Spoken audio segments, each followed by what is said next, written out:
अस्सलाम वालेकुम। हम इंसान इस दुनिया के सबसे इंटेलिजेंट स्पीशीज़ क्यों कहलाते हैं? क्या आपको ये बात पता है? ये हमारे दिमाग की वजह से होता है। हमारा दिमाग कुदरती तौर पर बहुत ही ज़्यादा क्यूरियस होता है, जो हर चीज़ पर सवाल खड़ा करता है। फिर आप में से कुछ उसका जवाब ढूंढना चाहते हैं और कुछ ऐसे ही सवालों को पड़ा रहने देना चाहते हैं। उन्हें नहीं फ़र्क पड़ता कि ये चीज़ क्यों होती है। लेकिन अगर आपने इस वीडियो पर क्लिक किया है तो इसका मतलब आप हर उस क्यों के बारे में जानना चाहते हैं जो इस दुनिया में होती है। और एक ऐसा ही सवाल जो बचपन से लेकर आज तक किसी न किसी ने आपसे ज़रूर पूछा होगा कि पहले अंडा आया या फिर मुर्गी। ये तो हम सबको पता है कि एग लिंक्स एनिमल्स कई हज़ार साल पहले से ही इस ज़मीन पर मौजूद हैं, जब चिकन्स का नामो निशान भी नहीं था। तो फिर हम ये कह सकते हैं कि एग चिकन से पहले आया था। लेकिन हमारा सवाल थोड़ा सा अलग है और हम इसे थोड़ा सा और क्लैरिफाई करते हैं कि पहले मुर्गी आई या फिर मुर्गी का अंडा। क्योंकि अभी तक जो सवाल हम पूछते थे वो था कि पहले मुर्गी आई या अंडा। तो जाहिर सी बात है यहाँ इस चीज़ को स्पेसिफाई नहीं किया गया कि वो अंडा किस चीज़ का है। तो इसीलिए जो मेन सवाल है वो ये है कि पहले मुर्गी आई या फिर मुर्गी का अंडा। ये तो हम सबको ही पता है कि चिकन एक चिकन एग से ही निकल सकता है। फिर भी आप कहते हैं कि चिकन पहले आया, तो फिर मैं कहूँगा कि वो अंडा पहले आया तब ही चिकन बाहर निकला। तो फिर आपका सवाल होगा कि चिकन एग तो बस एक चिकन ही दे सकता है, क्योंकि एग फॉर्मेशन के लिए जो OV17 प्रोटीन रिक्वायर्ड होता है वो तो सिर्फ चिकन की ओवरी में पाया जाता है। तो इसीलिए पहले चिकन आया होगा और फिर हम दोनों की बहस में इसी तरह पूरा दिन गुजर जाएगा और शायद रात भी। और अगर आप चाहें तो ये डिस्कशन करते करते हम नस्लें गुजार दें, और जैसे अभी तक हम गुजार चुके हैं। लेकिन अब और नहीं, आज इस सवाल का जवाब लेकर ही यहाँ से जाएंगे। अब से ये सवाल सुनने में जितना सीधा लगता है, इसका जवाब उतना ही ज़्यादा टेढ़ा है। तो इसे समझने के लिए पहले हमें ज़मीन की लाइफ एवोल्यूशन को समझना होगा। साइंस के मुताबिक हमारी ज़मीन पर ज़िंदगी लगभग 2 बिलियन साल पहले इवॉल्व होना शुरू हो गई थी, और उस वक्त लाइफ सिर्फ सिंगल सेल और मल्टी सेलुलर सेल तक ही महदूद थी। अभी से तकरीबन 500 से 600 मिलियन साल पहले स्पॉन्जेस और जेलीफिश इवॉल्व हुए थे, जिन्हें हम ट्रू एनिमल्स कह सकते थे।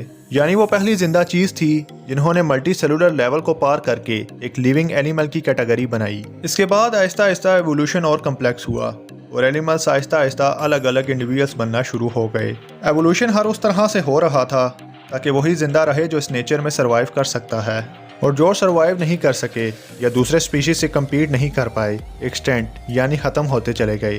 मिसाल के तौर पर हो सकता है कि हमारे कुछ स्पीशीज ऐसी भी होंगी जिनके 6 हाथ हुआ करते थे, लेकिन वो 4 हाथों वाले स्पीशीज से कम्पीट नहीं कर सके, और उन्हें जिंदा रहने के लिए जिस भी चीज़ की ज़रूरत पड़ी वो उसे फुलफिल नहीं कर पाए और आखिर में एक्सटेंट हो गए। एवोल्यूशन की ख़ास बात यह है कि यह टोटली नेचर पर डिपेंड करता है। हो सकता है कुछ जानवर ऐसे हों जो ज़मीन के इस हिस्से पर सर्वाइव कर गए हों, लेकिन जैसे ही उन्होंने फोर्सफुली या फिर अपनी मर्जी से अपना इन्वायरमेंट चेंज करने का फैसला किया, वो उस दूसरी जगह पर सर्वाइव नहीं कर सके।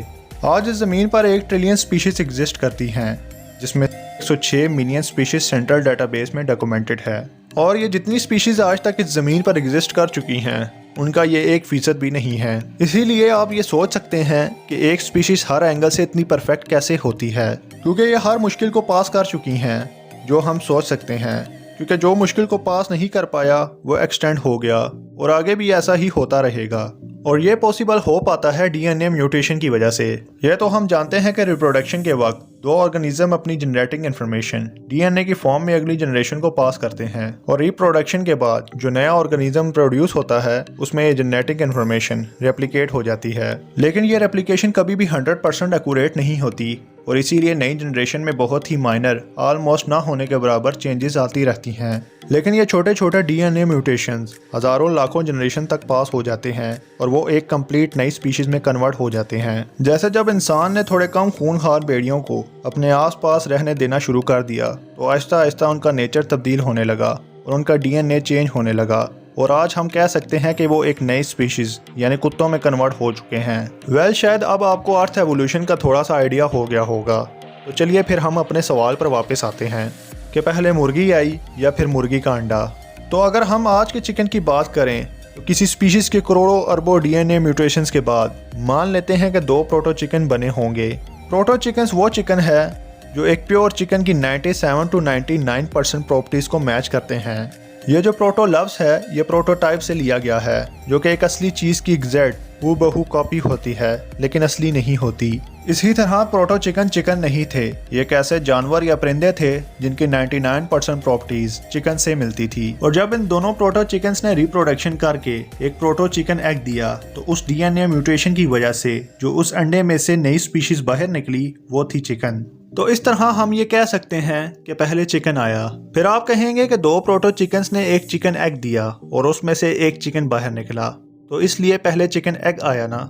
तो अब सारा झगड़ा इस बात पर है कि मैं उस अंडे को एक प्रोटो चिकन एग कहूँ, क्योंकि वो एक प्रोटो चिकन एग ने दिया था। वो एक एग्जैक्ट चिकन नहीं था, बल्कि चिकन की 99% कॉपी थी। लेकिन आप उसे चिकन एग कह रहे हो। पर अब यहाँ सवाल ये पैदा होता है कि वो एक प्रोटो चिकन एग था तो उसमें से एक प्रोटो चिकन को ही बाहर निकलना चाहिए था। इसलिए इस बात पर हम दोनों ही एग्री करते हैं कि वो जो एग था जिसमें से पहली बार चिकन बाहर निकला था, असल में वो एक चिकन एग था, ना कि प्रोटो चिकन एग। तो इसीलिए आखिर में जो मेरा मानना है वो ये है कि पहले मुर्गी का अंडा आया था और उसके बाद मुर्गी आई थी। तो जो भी हुआ था वो आपके सामने रख दिया है। अब आपके ऊपर है कि आप इसे कैसे समझते हैं। अगर आप मुझसे पूछते हैं तो सबसे पहले डीएनए चेंज की वजह से चिकन एग आया था। आपका क्या मानना है नीचे कमेंट्स में ज़रूर बताइएगा।